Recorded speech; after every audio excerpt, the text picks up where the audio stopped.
Acara ini disponsori oleh Pamirsa nemonin Rahina Budak Kliwon Pang Pegatuakan nemoning Purnama tanggal 13 Juli warsa kali-tali kali-likur Pura Gede dalam Pauman Desa Adat Padang Sambian ngemargiang pucak karya Pujawali.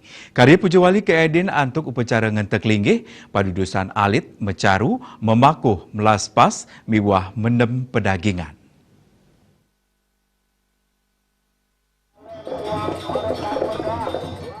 Yajamana karya Ida Resi Agung Yoga Sidi Bang Pinatih Mausang, karya Pujawali ngentek linggih, pedudusan alit, mencaru, memakuh, melaspas, mulang mendem pedagingan, ring pura gede dalam Pauman Desa Adat Padang Sambian, sampun ngawit memargi, dawa gerahina sanis cara medang sia, tanggal kali Juli antuk melaksana yang nancap tetaring, munggahin, pindekan, sunari, ngadegang betara rari angon, guru dadi, negtegan, munggah dewa nini, dewa sri, miwah betara tapeni. Ring rahina somo pahang tanggal 11 Juli warsa kalih tali kali-likur kelanturang antuk ngiring Ida Ratu Agung, Ida Ratu Ngura Agung Sakti, Ida Ratu Mas Mecaling, Ida Ratu dalam pinatih melasti nyujur segara peti tengah.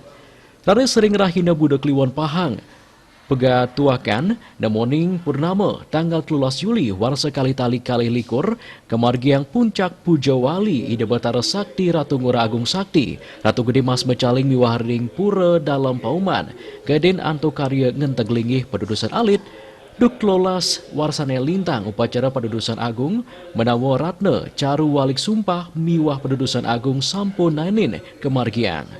Romangkin upacara karya kemargiang malih santukan wenten pemargi mecikang wangunan pura.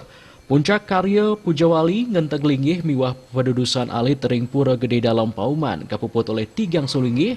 Hingga punika Ida Resi Agung Yoga Sidi Bang Pinatih saking Gria Agung Wang Bang Pinatih Padang Sambian. Ida Resi Agung Buda Wiabia Sugata Karang saking Gria Buduk miwah Ida Resi Bewe Putra Wirya Ardana Reswara saking Gria Taman Batur Bujanggesari. Kapriang melarapan pemargi yadnya puniki sia mangkin jagat Bali nemu kerahyuan lan sukertaning jagat.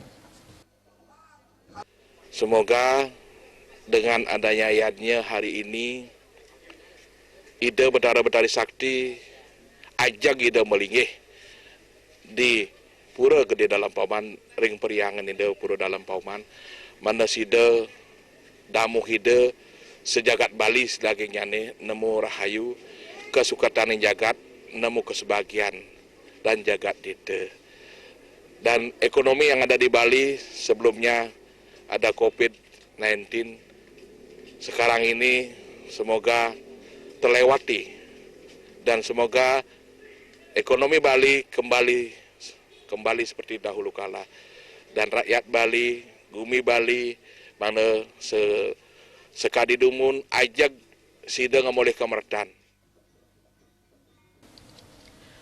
Dudunan Pujawali ngenteg linggih pedudusan alit penyanyaran raris kemargiang ring rahina Warespati Sukra raris kelanturang ring sanis cara pahang tanggal 16 Juli warsa kali-tali kali-likur antuk upacara mekebad daun nyinab karya Ida Ratu Ngura Agung Sakti saha Ida Ratu Mas Mecaling tedun napak pertiwi pecalon narangan.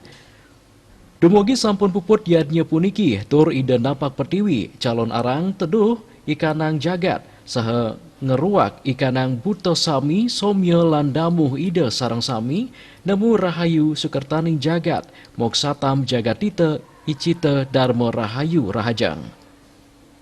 Saputra Bali TV.